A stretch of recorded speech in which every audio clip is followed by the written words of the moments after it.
Pengaruh ulama ialah akidah dan tauhid. Sebelum kedatangan Islam, masyarakat Islam Asia Tenggara menganuti agama Hindu, Buddha dan animisma.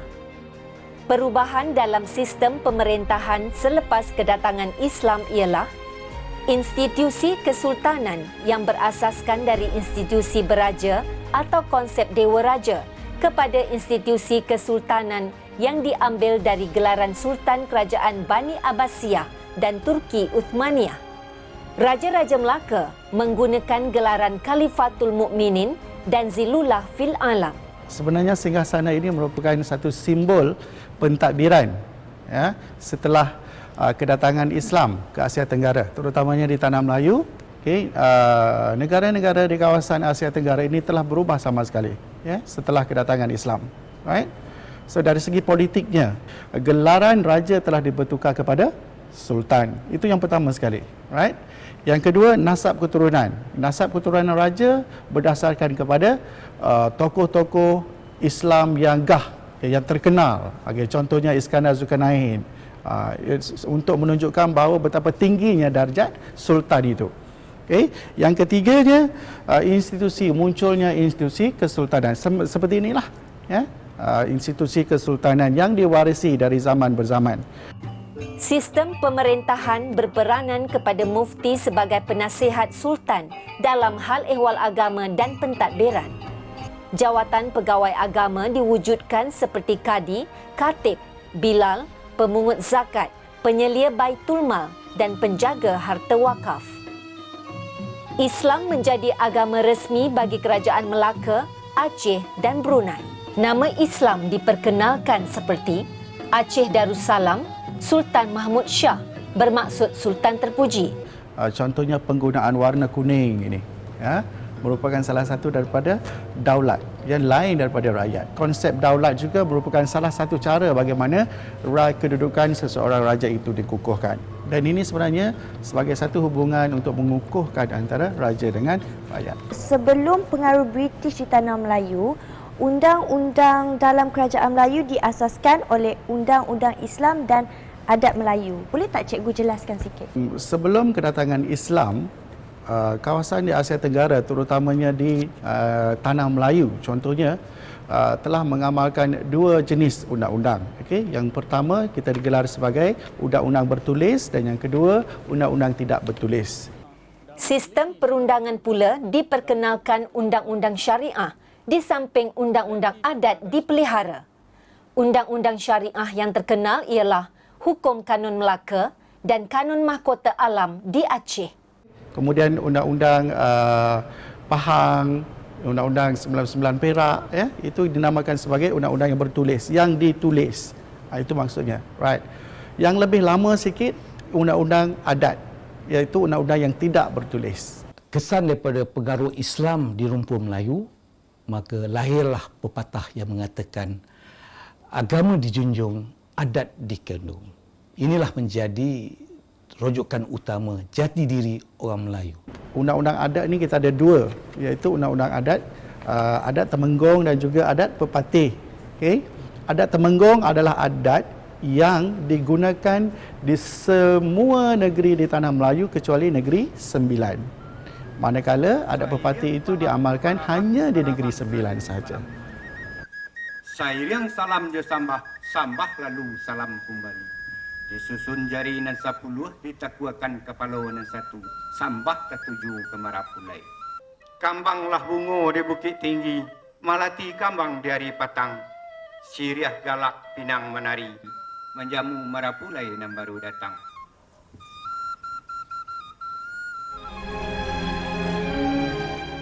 Perkembangan agama Islam melalui sistem pendidikan adalah melalui kaedah pendidikan pondok atau dayah, pesantren, istana, madrasah dan surau. Pendidikan Islam secara formal berkembang pesat di Aceh, Patani dan Jawa.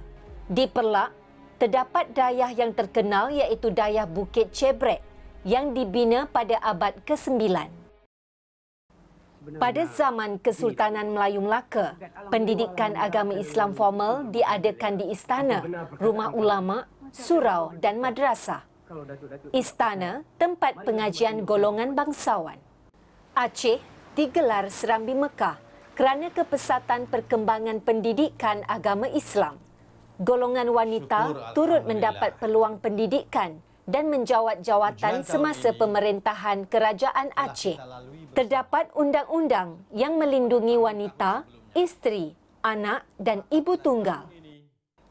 Pengaruh Islam terhadap bahasa dan kesusasteraan dapat ditandai dengan penggunaan tulisan Jawi menggantikan tulisan Jawa kuno, rencong dan kawi. Jadi umumnya peringkat awal pada abad yang ke-12 dan hebat sekali zaman Kesultanan Melayu Melaka, manuskrip Melayu menjadi dominan dan menjadi kekuatan bahasa Melayu di rumpun Melayu.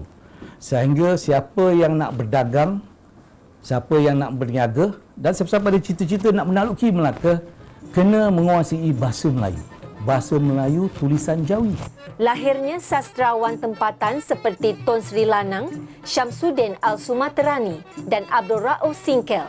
Itu semua kita dapati pengaruh Islam sudah meresap dalam alam persuratan Melayu. Sastra Melayu seperti syair, gurindam, nazam dan cerita rakyat turut terpengaruh dengan gaya dan tata bahasa Arab. Jadi kesenian adalah salah satu warisan orang Melayu. Jadi pengaruh Islam turut meresap di dalam kesenian Melayu. Pengaruh terhadap kesenian dapat dilihat dengan jelas pada seni bina, seni ukir dan seni khat. Seni khat digunakan pada ukiran pada batu nisan, ukiran kayu dan hulu keris. Seni khat tertua ialah tulisan pada batu bersurat Terengganu yang ditandai pada tahun 1303 Masihi.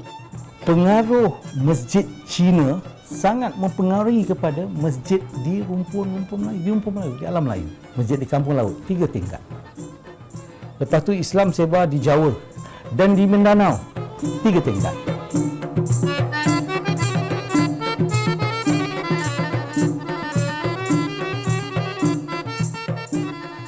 Perubahan cara hidup akibat kedatangan Islam di Asia Tenggara. Unsur pemujaan terhadap semangat dari keramat mulai ditinggalkan. Mula memakai tudung kepala menutup aurat dan lelaki bersongkok. Sistem kelas dalam masyarakat diganti dengan konsep persaudaraan. Akhlak Islam menjadi panduan kehidupan harian. Semangat gotong royong dan hormat menghormati menjadi amalan.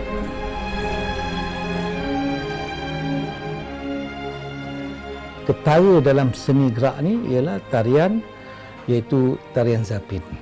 Tarian Zapin tu datang daripada Timur Tengah.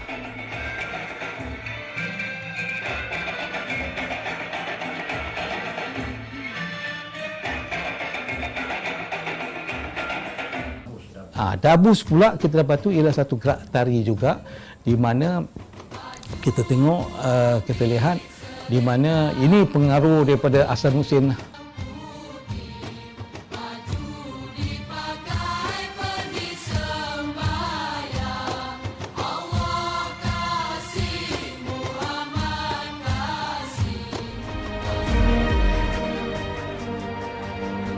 Agama Islam telah membawa perubahan dalam bidang ekonomi iaitu kewujudan institusi Baitul Mal di Aceh yang diperkenalkan oleh Sultan Iskandar Muda Mahkota Alam. Baitul Mal berfungsi sebagai perbendaharaan negara. Sumbernya didapati dari sedekah dan zakat.